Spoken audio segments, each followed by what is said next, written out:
Greetings from the world headquarters of the United Pentecostal Church International. We're so glad you've joined us today for a conversation on the topic of effective team ministry. I'm Jonathan Moore, the Director of Communications for the United Pentecostal Church International, and I'm very happy to have with me today two very special guests.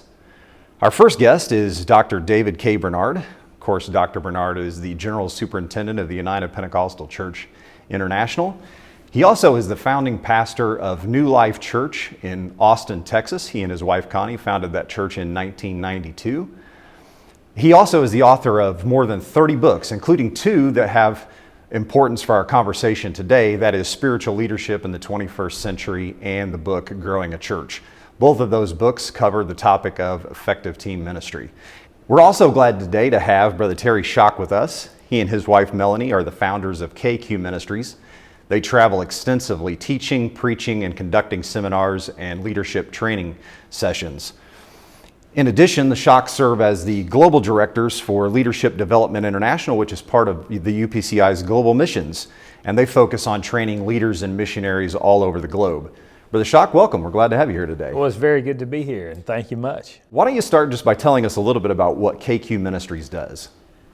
KQ Ministries was started in 2004, and we just had Melanie and I just had a burden to develop leaders, to help teams, to help churches, to really approach things in a real practical manner, and that's really the basis of what we do. We are working to create materials.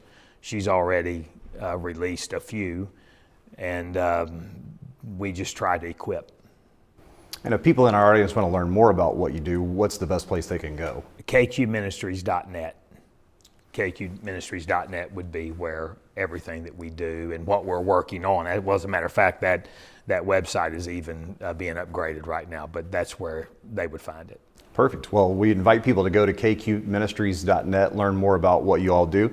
Let's go ahead and jump into our discussion today. And Brother Schock, I'd like to direct the first question to you.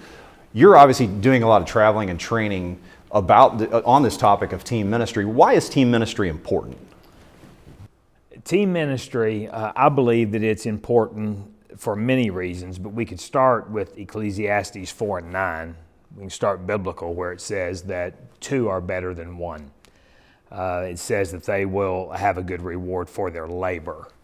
Now, if we wanted to take a very old, worn-out acrostic, which sometimes good old, worn-out acrostics are still good, the one about just team, just literally together, everyone accomplishes more. That's about the easiest way to say it. I think the main reason it's so important is because it's obviously important to God.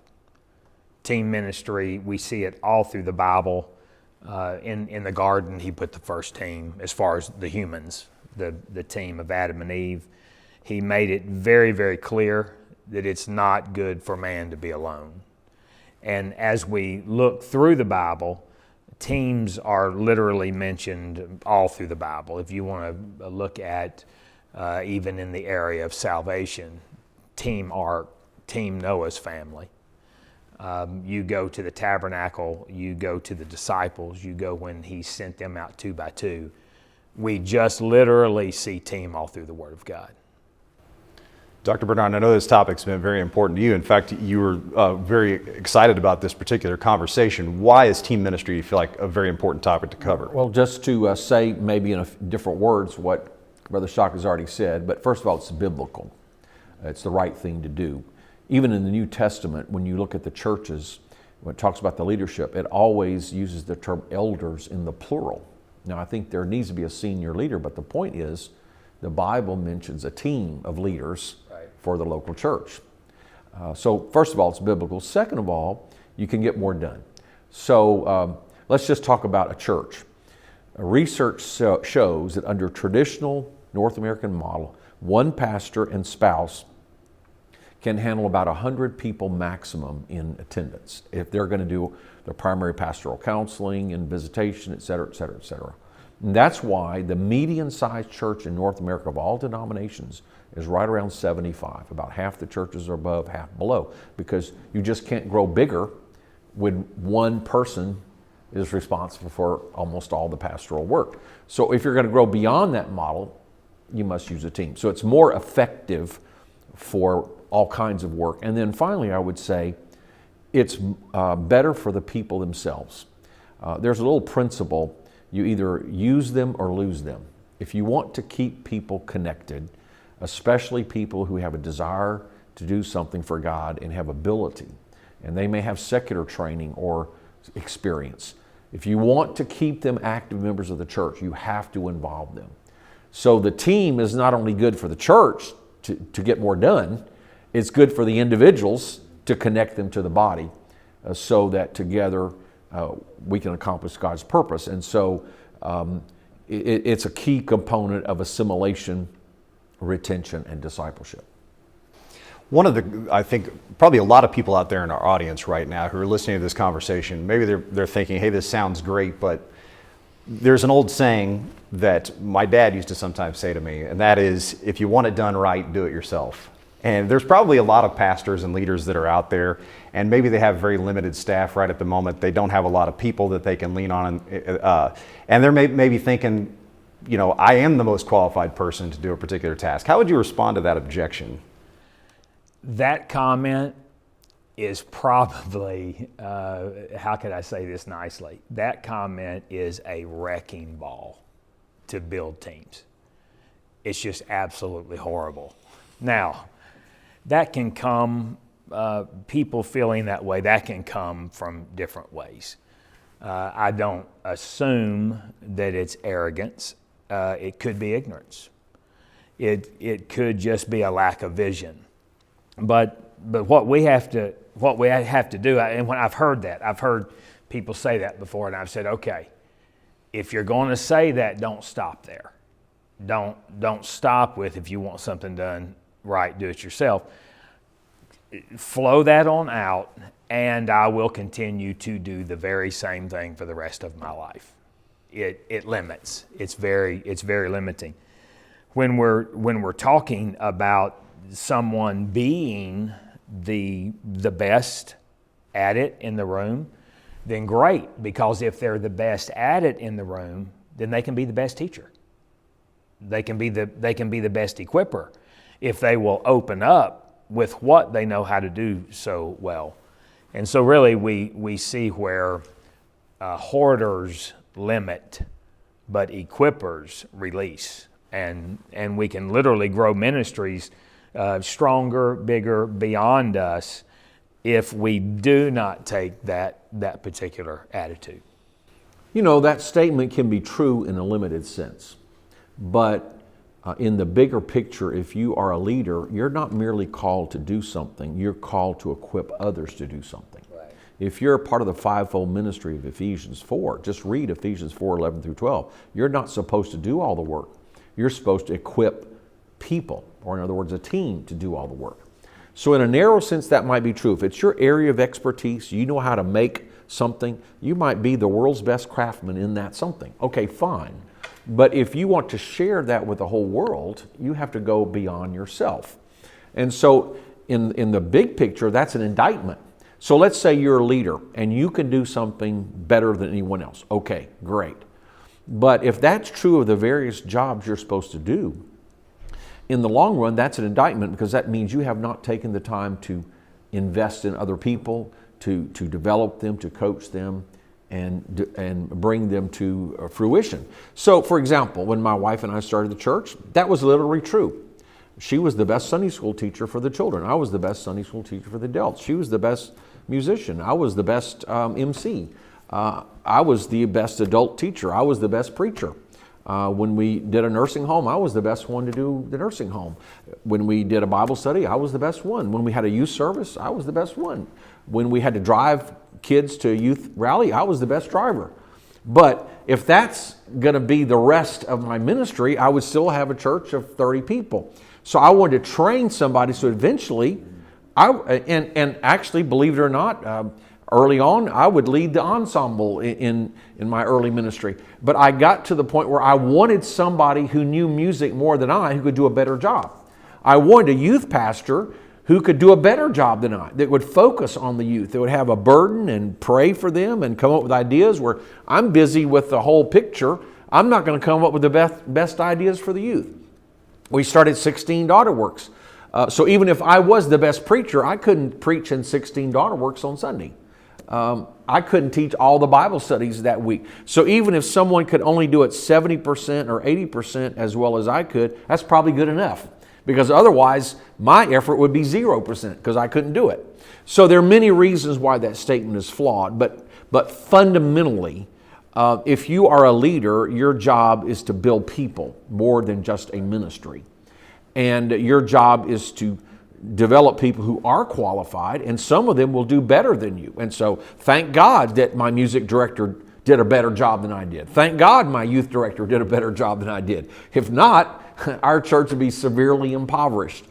So when you change it to the point of the leader needs to do what only the leader can do and focus on that, and then delegate everything else to other people who, if they do it 75%, that's good enough. But some will do 125%, and some will do 200%, and that's good too, because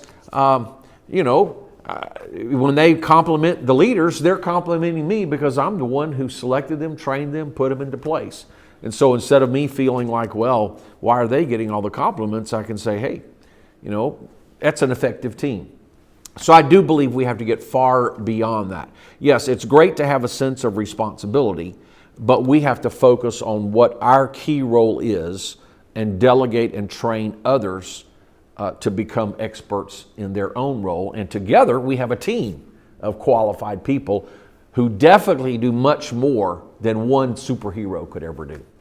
Now I can almost read the minds of somebody out there who's listening to our conversation right now, and they're thinking, all this sounds great. And Brother Shock, you've probably had these people come up to you at seminars that you've led and say, everything that you said sounds wonderful, but where do I begin? How do I begin building a team of people? What's your response to those folks? Well, when you're talking about beginning, I want to add a word that is a challenge word for me to hear. I hate it when people refer to their church as small. All right, this beginning. How do we begin? I've heard that so many times that people will say things like, we just have a small church, or we have a small this or that. Small does not mean insignificant. So I think we need to get our thinking right on how to begin. So I challenge pastors. Don't ever say small. Just say we have a church. Don't add we have a small church. We just have a church. When you're talking about starting a team, an effective team, all you have to have is two people. So is it you were talking about when you and your wife went and started and you were doing all these things? Okay, well, New Life started with a great team of two, but it was just two. So here you are. You may have two, you may have three, whatever it is. I think number one, you write the vision. You write the vision. I think there's work that has to be done inwardly to get it outwardly on paper, clear, before we start trying to assemble people. So we get this right to where what our vision is. It's not just about building a team. I know I'm taking a few minutes here because this is very important. It's not just about building a team, because we can literally build effective teams. I hear this comment a lot. Boy, that's a well-oiled machine. Now that's a well-oiled machine. Well, well-oiled machines do not guarantee well-oiled lives. And so when we're thinking about this, we can assemble a team, we can have a great team. But there are literally teams that are real good at building elaborate roads and bridges to nowhere. It's like It's like, where is this thing going? Is it just getting people busy? Is it just getting people involved? But what are we going to do? So I think when we're starting, where do we start? Where do we start building a team? I think it's very important that we really nail down our purpose. Why are we building this team? Well, when we align with the purpose of Jesus Christ, we could say much, but we know that He clearly said in John 10 that He came to give abundant life. We know that. We know that in Luke 19 He said to come to seek and save the lost. We know that. We know in 1 John He talked about destroying the works of the devil. All right. If we just take those three things, then we're starting to deal with the why that we're even fooling with all of this, because building teams are trouble. It's going to be trouble. They're going to, when you start building teams, when you start trying to direct people, it just does not come easy. So you got to get the vision plain, and then you've got to identify values. I'm talking about identify. These are the values. So this is the vision, but now we're going to build these values and drive these values home, because it's more important to build a kingdom culture than a building. But you got to know what values determine culture, and so you have to know that. So I'm trying to get to where we're actually going to start building teams, but you have to do that. Then you have to intentionally equip. Now, when I hear things like equipping, people draw back. I can't equip. Or mentoring. That's like a huge word that many people draw back on. They need to lean into that and not overcomplicate it. Exodus 18 tells me that the only leader that does not need to be focused on leadership training is if you have 9 or less. If you have 9 people or less, okay. Of course, I think if you got 1, you need to be training. But I'm trying to take that example. If they started putting captains over 10. Captains had to be trained. And so when you start doing that and you start bringing down, what are those values going to be? I'm going to assemble this team, but I've got to get this team started on the right track. I challenge pastors, if they're going to start doing this, to choose 7 key values. 7 key values that they know that this team, that this church is going to need. And I challenge them to start with the first 4 values being prayer, the Word, personal involvement, and fellowship. Because we know if team members and if people will be deepening in prayer, deepening in the Word, deepening in personal involvement, deepening in fellowship, okay, now we're on to something. So when our team understands that, it's very important. I think we have to intentionally equip. I'm talking about teaching leadership, monthly at least, in person or by Zoom. Whenever I was a youth pastor, I was teaching junior high kids leadership principles. Junior high kids. And some people may have overheard it or heard what I was doing and think, what is he doing? Well, some of those junior high kids that were in junior high ministry, what they're doing now all these years later is just absolutely amazing. When we're starting to equip a team, don't get bogged down in books. Books are great. There are some books that it would be like, hey, just read this whole book. But you're looking at the values that you're wanting to build that culture with. It could be an article. It could be just a clip. It could be something to discuss that is driving into those values. I believe it's very important when we're equipping and we're building a team, again, starting, that we don't overlaunch ministries. Some people get into team building and then they just overlaunch.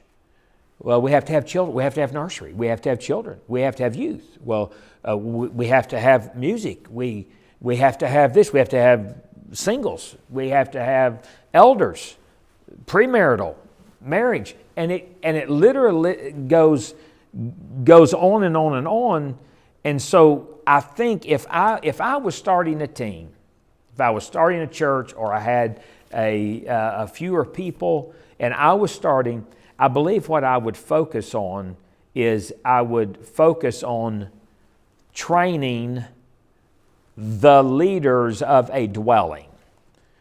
That could be a single individual that's away at college living by themselves in an apartment. That could be a single mom, single dad. It could be a husband and wife, because we know that until there is significant change in the home, the church is stuck anyway. And so here we're just talking about building a team. Yes, we are talking about building a team, but we have to have that vision. We have to have those values, and then we must then lock into, okay, we're going to train them. What are we going to train? We're going to train the values. The values for what? That will create the culture that we need. And stay off of social media if it's messing you up to where you're comparing. Because it's literally like comparison becomes competition, and then it ends up being corruption. Yeah. It can corrupt us. And it's not what everybody else is doing. It's not trying to answer what other churches are doing. It's what is God calling me to do with these people, based on this vision, with these written values, and I'm going to start equipping them in this manner, and I'm going to remind myself that God has never needed a lot. Gideon, Moses, Shamgar, lads and loaves, it doesn't matter. And so I think that it's just very important that if we're going to build a team, we don't look at what we do not have. We look at exactly what we do have, the vision that God has given us for that local church. What are those values that's going to create that culture? And then get to equipping anyone who will do that. And there's a point here, it doesn't have to be elaborate or difficult. So if you are starting a church, or maybe you have a small group of people, actually your midweek Bible study, you wouldn't have to even say this, but you're teaching leadership. Absolutely. Teaching discipleship. So you're too small to have a discipleship class, make your whole church a discipleship class. Make your whole church a leadership class. And then later, and I did this probably within 1 year of starting the church, I started leadership classes in addition, but I just made it open to anybody. If you feel God is calling you to service and you want to do more. So they weren't current leaders, and most weren't qualified to be leaders, and some never became leaders, but I just looked for initiative. So I would say, well, an hour before church, I'm having a leadership class, and if you'd like to come, and first I would just do topics like time management, or how to teach a Bible study, how to do this. And so someone would come just for that, but some would come week after week. I actually developed a curriculum, which ultimately became spiritual leadership in the 21st century. So I'm suggesting you teach your whole church basic values, basic principles, and then as you get a little bit bigger, you just have a leadership class, but it's open to anyone that has a desire. And then later, you can focus it on people who are called to ministry, and you can you can screen them and select them. But I'm suggesting you cast a wide net and you teach principles. And then from that, because you'll be surprised, you don't know what leaders will emerge. And again, this approach goes back to what Brother Schock was saying. You're really more interested in creating a church culture. So a culture of discipleship, a culture of leadership training. And then from that will emerge healthy leaders. So what I just said and what he said, actually any size of church, you have an entry point to start. And then he mentioned you can't do all ministries at once. So what do? Focus on what is needed at the moment. So let it emerge naturally. Right. So if you got 10 kids coming to church, obviously you got to do something with them. If suddenly you have a family with some teenagers, well, you got to do something with them. But don't overthink it. Just meet the need and let it grow organically. And then you'll add ministry. And what my wife and I did, going back to the first question, is, she was the first ladies leader. She was the first Sunday school teacher. I was the first outreach director. But we tried to work ourselves out of a job. So we had several people involved. When someone would prove faithful in little things, as the Lord said, you give them bigger things. And so from those people who are already involved, you appoint a leader. And then I work myself out of that job and turn that over to someone else so I can in turn do the next job. So we didn't have all those ministries at once. We had 2 or 3 core ministries that my wife and I could operate. But as soon as we had leaders for those ministries, then we started other ministries. And so even if you only have you, your spouse, maybe an assistant, and just a few key people, you could be on the cutting edge of developing the new ministries, train leaders to take over those, and then you just gradually, organically extend the ministry of your church. A key is don't launch what you don't have someone to lead. And then people get leaders out there leading, and then they don't continue training them or continue connecting with them. And the enemy then can just come in and bomb the supply line and cut off the supply. And so then we have leaders out there trying to lead empty.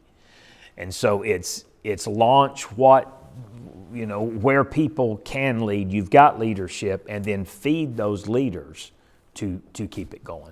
It sounds like you're describing one of the pitfalls that can come along as we're trying to develop those teams. What other pitfalls have you seen that people fall into while they're trying to build effective team ministry? How many hours do we have in this today? When we're talking about pitfalls, and there are so many, I believe that the lack of the right purpose, the right why are we doing this? Why are we leading? Personal agendas will just bomb a team when people come, but they have their own personal agenda. The seniority syndrome, it can really cause damage. People can get on teams and they feel like that their years invested means more than it does. There is a major difference in being on the way and in the way.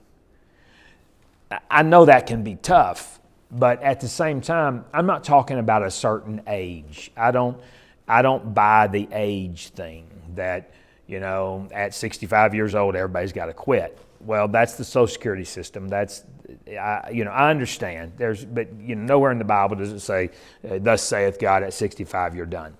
I don't believe in retirement in the kingdom. I believe in repositioning. I believe we can see that biblically. So when we're talking about this, I don't look at age. I look at mindset. And what happens is people shut down their mind, and they lose their hunger. They lose their hunger to grow. They're not passionate about growing. They're not passionate about growing themselves in their relationship with God or in how to be more effective. It's almost like it's a trap, because somebody can get real good at being a youth pastor and get comfortable, real good at music or real good at whatever, and then get comfortable. I think that is a major pitfall. I believe narcissism is a major pitfall, because that's about self. That's self-interest. That's self-importance. That one alone, I believe that if leaders could have memory verses, it's almost like, I don't know, this may be a good thing for somebody to do. There's memory verses that we learned in Sunday school. It's almost like leaders need to go back and have some memory verses. And I think Proverbs 27:2 would be a great one to start with. Let another man praise thee, and not thine own mouth, a stranger and not thine own lips. There's a pitfall, there's something that just kills a team whenever you have an individual that it's mirror. The mirror is this big, the window is this big. I think that's a major pitfall. Being a reactive leader instead of a proactive leader. Now, by that I mean I've actually heard this. I have actually heard of leaders who operate. and they'll just tell somebody, you just go do something. You just go minister, whatever. When you do something wrong, I'll tell you. That's killership. That's not leadership. That's assassin. That's not Jesus did not. That's not the way Jesus operated. And so I think that is a huge pitfall. Pretenders, people that obey surfacely but do not believe in a deep way. That's one. Just a couple more that I feel that is so incredibly important is clarity. Exodus 18 and Acts 6. If we would stay, those of us who are trying to lead, if we would dissect those two examples of leadership, it was very clear. Moses got to a point, great Moses, led more people than any of us will ever lead, had a greater supernatural ministry than, so you can go on and on and on. But he had to decide, this is what I'm going to do, this is what they are going to do, and he had to make it clear. He had to make it clear, this is what you bring to me, and this is what you take to someone else. There are so many things. The last thing I will mention at this point on a pitfall, and that is placing people in ministry that have not been spiritually vetted for that ministry. There's a major difference in service ministries and impartation ministries. My friend Greg Albritton brought that to me one day, and it was just so good. It's like we're going to involve people. Well, there's a difference in service ministry and impartation ministries. When we get into impartation ministries and we do not spiritually vet people to the point to where we place people in positions of ministry that they are not spiritually ready for, it's not going to be good. There are so many pitfalls. Leadership can be so fulfilling and rewarding, but the other side of that are these pitfalls that are very serious.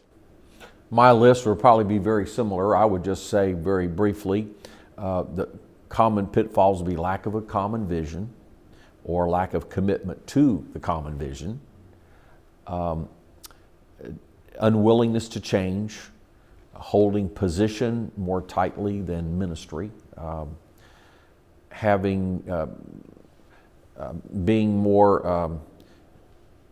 qualifications that exceed the spiritual qualifications. So getting imbalance there with promoting someone because they have certain abilities, but they don't have a corresponding spiritual maturity to handle those abilities.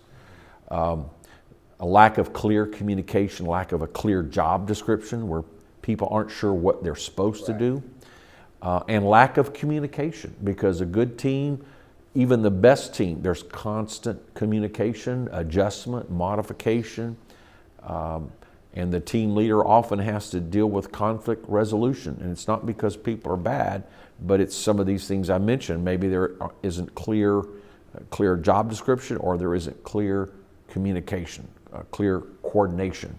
And I would finally say, there are many things we could say, but establishing lines of accountability.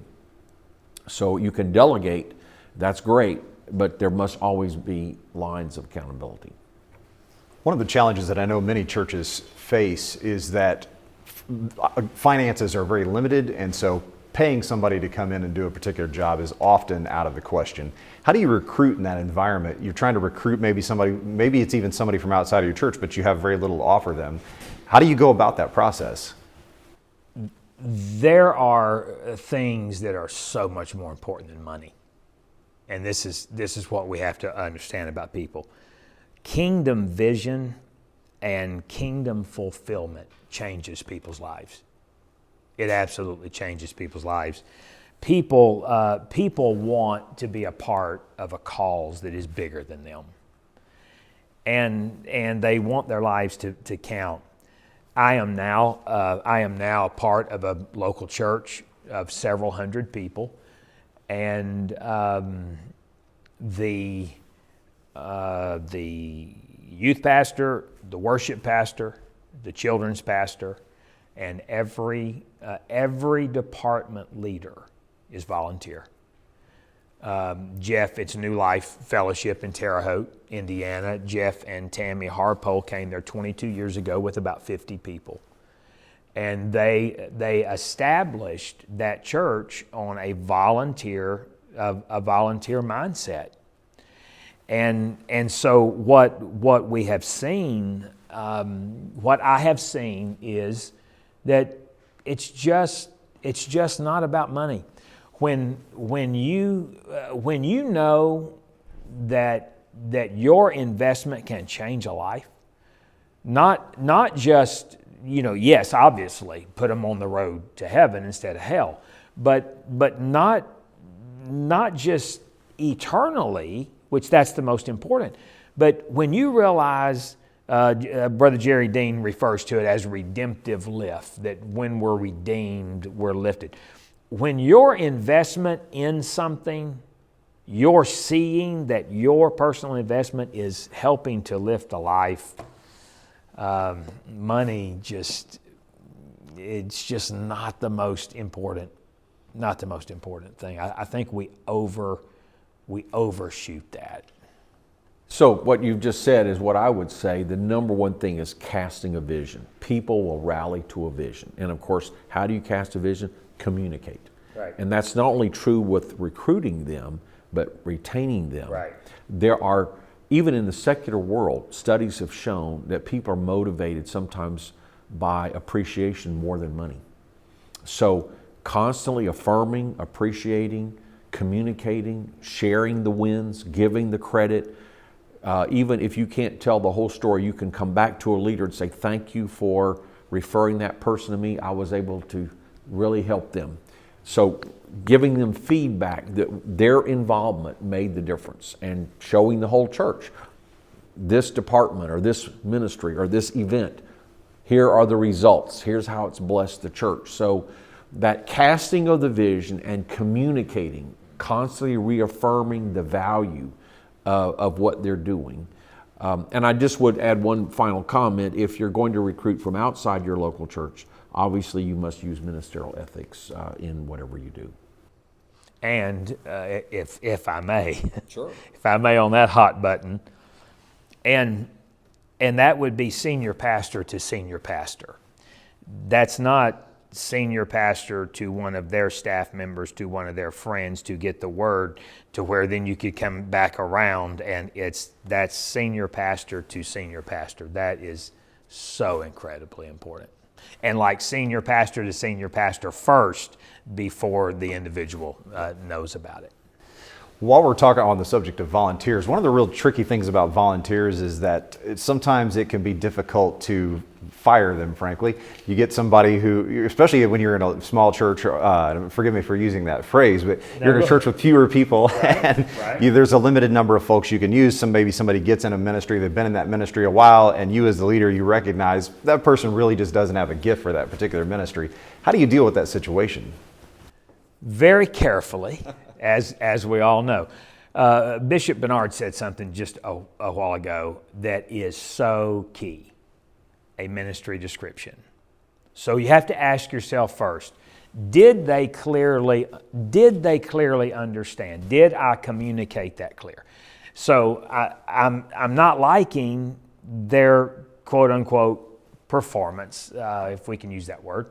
But I've got to go back in my mind now before I move on this. Was it clear? And so, if it is clear, then we meet with them personally. Now, you would think that's basic, but too many times it's not. We don't talk to other people on the leadership team about their inadequacies. We don't give them the cold shoulder. We don't freeze them out.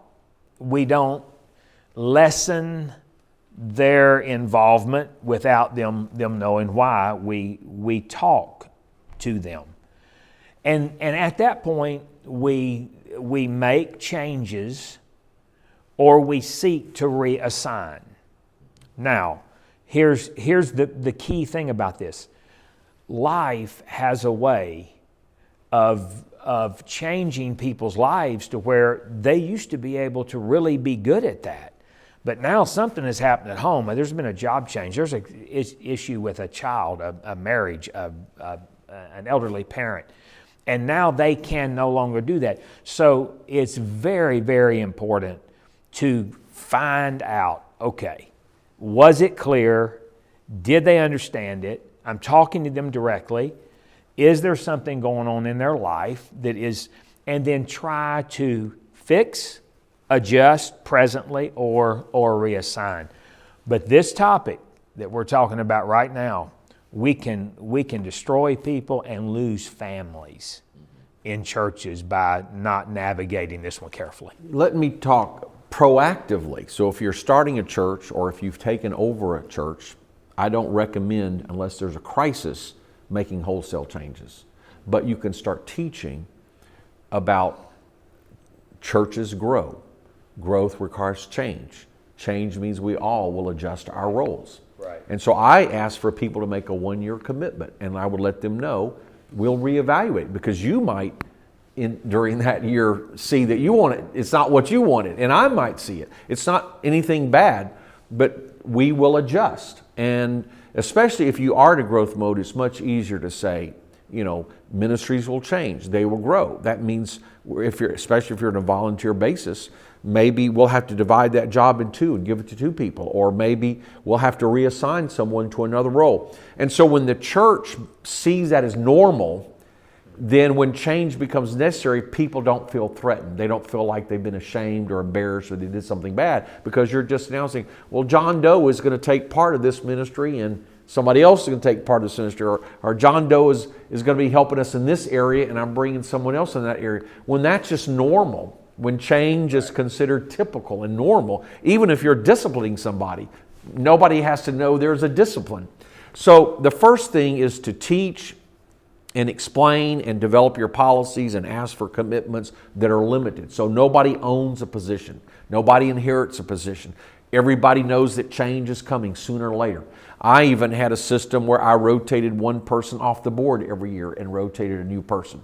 So it was just normal. So that's how you can deal with proactively before there's a problem. But if there's a problem, I underscore what Brother Schock said. Sit down with that person with respect and say, this isn't working as intended. What do you think? Have I been unclear? Is it overwhelming? And many times that person knows that. And if you give them the chance, they will tell you. And then you can make them part of the solution. Well, what do you think? Do you need to take a sabbatical maybe? Or maybe should you be training an assistant? Maybe you'd rather do something different now. Maybe you've done this for 10 years. Maybe you'd like the opportunity. So you point out the problem. So you don't let them get away with saying there's no problem. But see if they will come, once you open the subject and sit down candidly, kindly, as colleagues, as friends, they might admit there's a problem. And then ask them what you think the solution is. And you can gradually steer that. And even if they don't come up with a solution, you can finally say, well, you know what? And you might have a second meeting. You might try something. Let them try something. But eventually, if you feel a change is inevitable, you can say, you know what, I think you really need to do the change. But what kind of other alternative would you like? Maybe you could announce that. Maybe you could be the one to tell your friends, you know what? So give them a way to save face, save respect. So it's not just the pastor announcing something that obviously this person is mad about. But it could be that person saying, I've decided to take a sabbatical. I've decided that I've asked the pastor if I could do this ministry. And many times they will gladly accept that once they realize it's inevitable. So in some cases, they really know, yes, the pastor's right. I haven't been doing a good job. Or even if they can't admit that, but they see it's inevitable, the pastor is going to make a change. Well, maybe they would like to be part of the terms or the announcement. So you make it as pleasant as possible so that they can, they can be part of that and feel like their interests were heard. And, and when you do have to make a decision, obviously you want the right person, the right job. You want what's best for the church. But there's also a timing that's involved.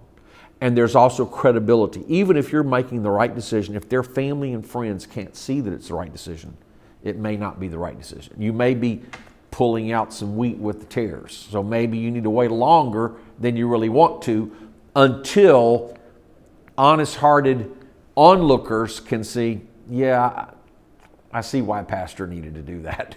And so even if somebody complains, they're not going to get a lot of support because others have observed a process and they've observed the problem. It's not going to always be easy, and you need to pray and use wisdom and maybe get counsel of some key persons in the church. There have been some key situations I went to the church board because I wanted their input, but I also wanted their support.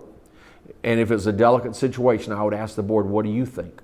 And usually the board was very strong of what I was hesitant about or worried about.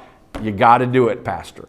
And if they feel that way, then I know onlookers are going to accept that decision. And if onlookers have questions and they go to board members can say something that I couldn't say.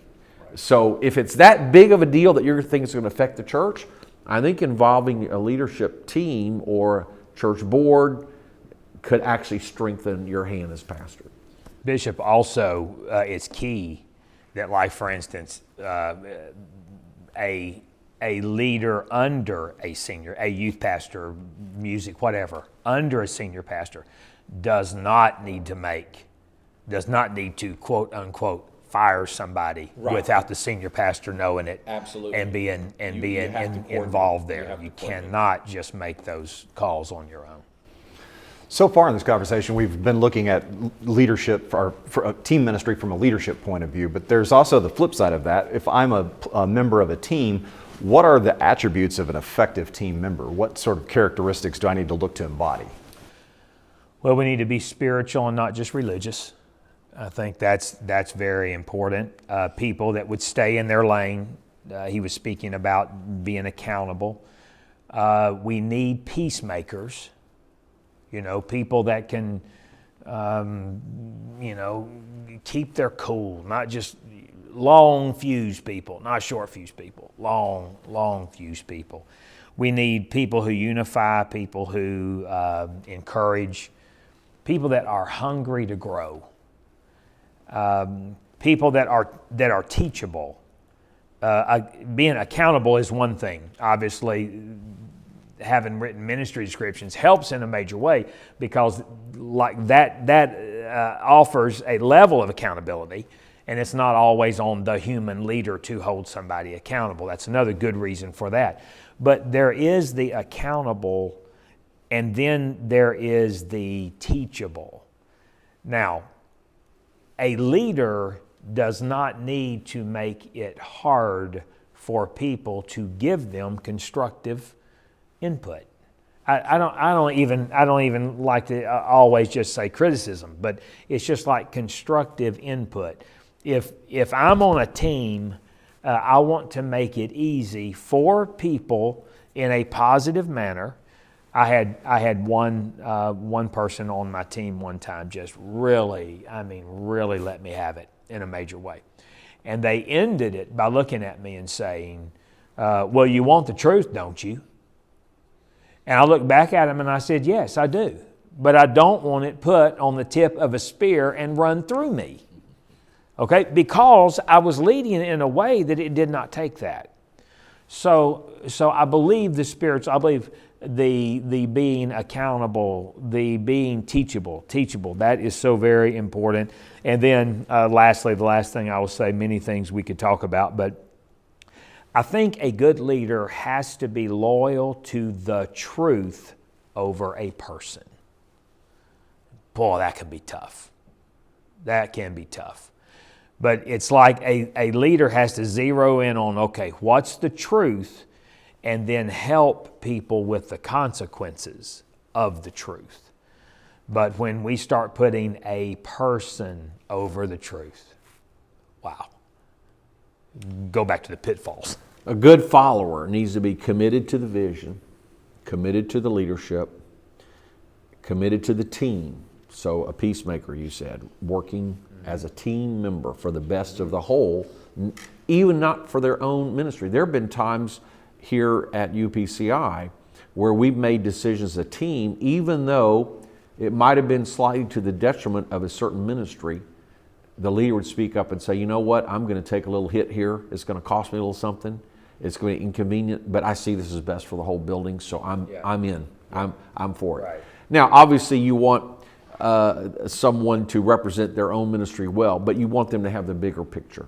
So committed to the team, committed to the leader, committed to the vision, hard worker. We need people who will work hard. Absolutely. And we do need leaders or need followers who will be honest and share their input. We don't need yes men, although sometimes leaders want that.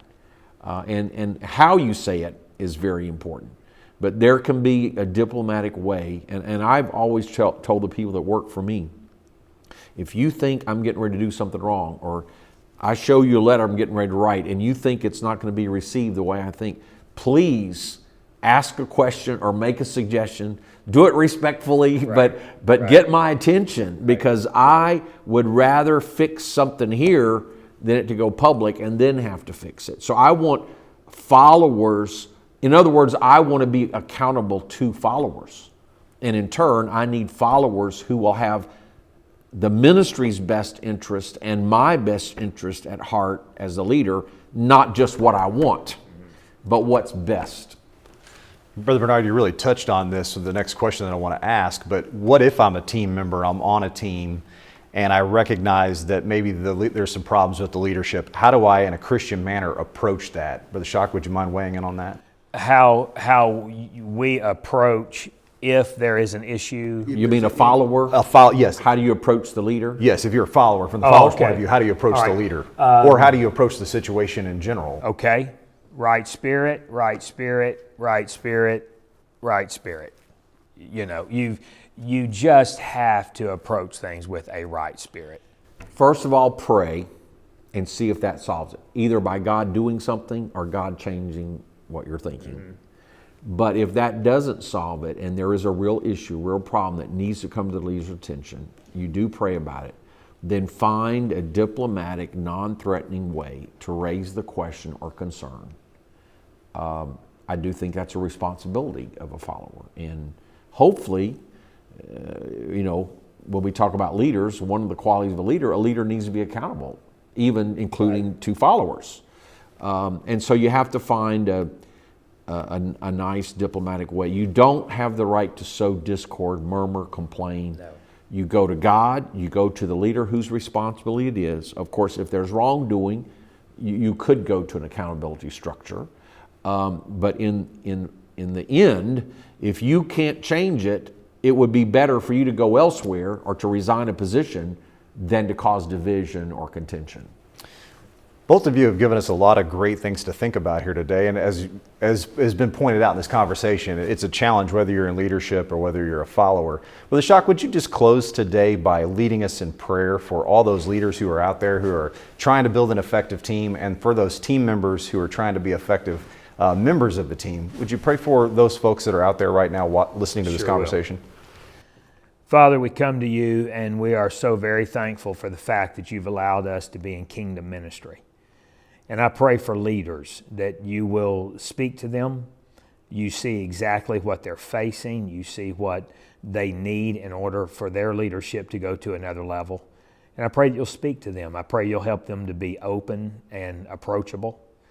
I pray, God, that the followers will have an expanded vision and they will not just see it from their perspective.